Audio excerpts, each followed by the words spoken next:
ادامه مبحث چگونه باورهای محدود کننده را بشناسیم از کتاب قانون جذب.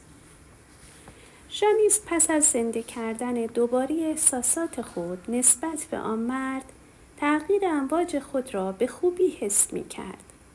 پرده تردید از جلوی چشمانش کنار می رفت و حقیقت برایش آشکار می شد.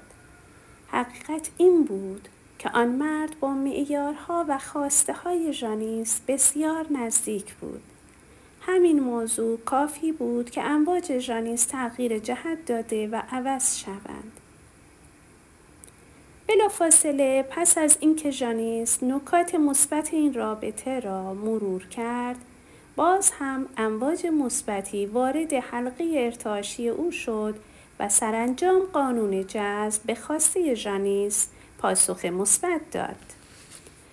راهکار شماره 2: یادداشت نشانه‌های وارد عمل شدن قانون جذب در زندگی شما. در این روش بهتر است یک دفترچه یادداشت را همواره به همراه خود داشته باشید تا نشانه‌های قانون جذب را در آن بنویسید.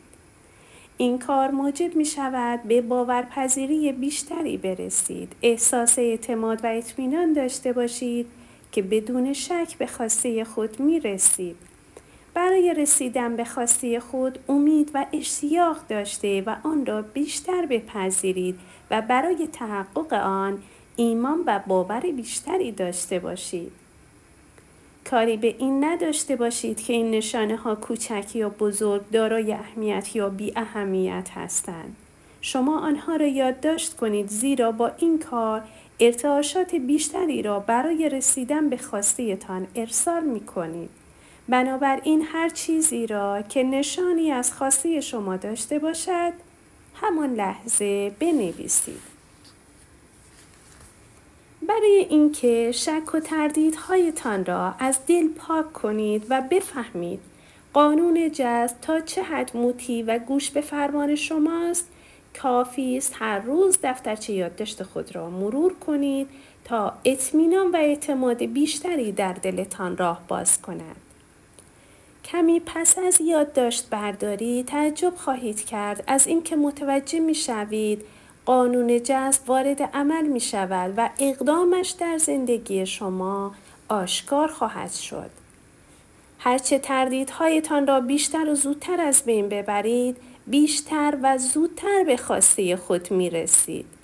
وقتی شما تردیدها را بیشتر از بین ببرید، به این معناست که با آگاهی و اطمینان بیشتری از قانون جذب بهره برده اید و این از بین بردن تردیدها و موانع شما را به آرزوهایتان نزدیکتر می سازد. نمونه ای از کارایی یادداشت نشانه های قانون جذب. سرگذشت ایورجان، مشاور امور مالی شرکت ویکتوریا بیسی. من ایورجان، مشاور امور مالی شرکت هستم و چون ذهن بسته و انعطاف ناپذیری داشتم، فکر می کردم هیچگاه به قانون جذب نیازی نخواهم داشت تا اینکه از طریق آموزش‌های مایکل لوسیر دانستم که باید طرز فکر خود را تغییر دهم و نظریات جدید و ایده‌های خلاقانه را بپذیرم. کم کم دیدگاهی مثبت در پیش گرفتم. به همه چیز با خوشبینی و امید نگاه کردم. نگرانی‌ها و تردیدهایم را کنار گذاشتم و کم کم دریچه‌ای رو به دنیای جدید در برابر دیدگانم باز شد. با تبدیل آگاهانه امواج منفی و تردیدها به امواج مثبت و باور، به دستاوردی جالب و امیدوارانه رسیدم. فقط کافی بود بخواهم 3 مشتری در طول روز داشته باشم. به راستی همین اتفاق می افتاد. روشی که در طی این مسیر کمک زیادی به من کرد، نوشتن نشانه های قانون جذب بود. من این نشانه ها را چه کوچک یا بزرگ ثبت می کردم. به عنوان مثال، اگر مشتری جدیدی نزد من می آمد یا صورت حسابی را به موقع و راحت پرداخت می کردم یا یکی از چک هایم به موقع پرداخت می شد و یا قرارداد جدیدی امضا می کردم، همه را در دفترچه یادداشتم می نوشتم. زمانی هم که ناامید می شدم و شک و تردید به دلم راه پیدا می کرد، این دفترچه را می خواندم و با یادآوری نشانه های قانون جذب دوباره نور امید در دلم روشن و امواج ارسالی من مثبت می شد تا اینکه امواج ساطع شده از من بیشتر و بیشتر می شدند و قانون جذب نیز سریعتر و بیشتر پیش می رفت. به دنبال نشانه ها بگردید و آنها را بیابید. سپس با شادی و امید آنها را بپذیرید. فراموش نکنید که قانون جذب کاری ندارد که شما چه امواجی را ساطع می کنید. خوشحالید، نگران و غمگینید، فراموشکار یا شاکی و گله‌مند هستید. قانون جذب سریع و راحت و امواج شما واکنش نشان می دهد و مقدار بیشتری از آن را به سوی شما منعکس می کند. راهکار شماره 3: سپاسگزاری و قدردانی. مثبت‌ترین و کارآمدترین امواج همان تحسین و قدردانی است. وقتی نسبت به چیزی شاکر و سپاسگزار باشید، امواج مثبت بیشتری را منتشر می کنید. به عنوان مثال فرض کنید که در زندگی قدر کسی را می دانید، به او بسیار علاقه و محبت دارید و در این محبت صادقانه شما هیچ شک و تردیدی راه ندارد. شما نیز به محبت او باور داشته و از وجودش شادی و آرامش دارید و هیچ مقاومت و تردیدی در این میان وجود ندارد. به نظرتان امواج ارسالی شما چگونه است؟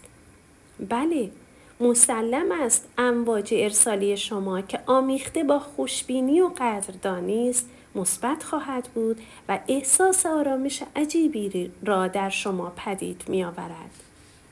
بسیار اهمیت دارد که آگاهانه وقتی را صرف سپاسگزاری از مواهب زندگی کنید. برای راحتی در این کار یادداشت‌های روزانه قدردانی و سپاس را که روشی بسیار مفید و کارآمد هستند مرور کنید. این گونه شما با قصدی آگاهانه امواجی مثبت، پاک، خالصانه و قدرتمند ارسال کرده اید و پیامدی خوش در انتظارتان خواهد بود.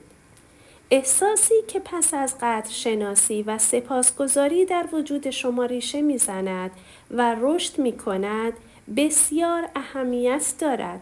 بهتر از چند لحظه فکر کنید. داشته‌ها و نعمت‌هایی را که خداوند به شما عطا کرده است به یاد آورید.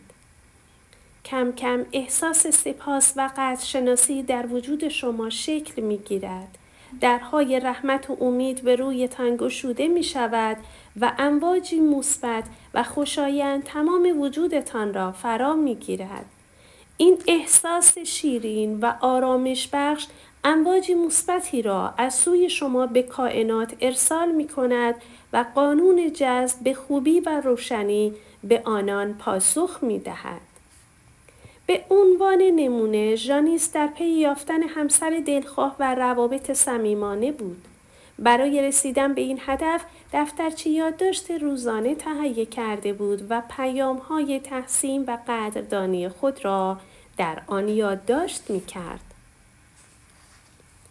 این کار موجب شده بود روابطی را که در گذشته بیش از هر چیزی دوست داشت دوباره به یاد آورد.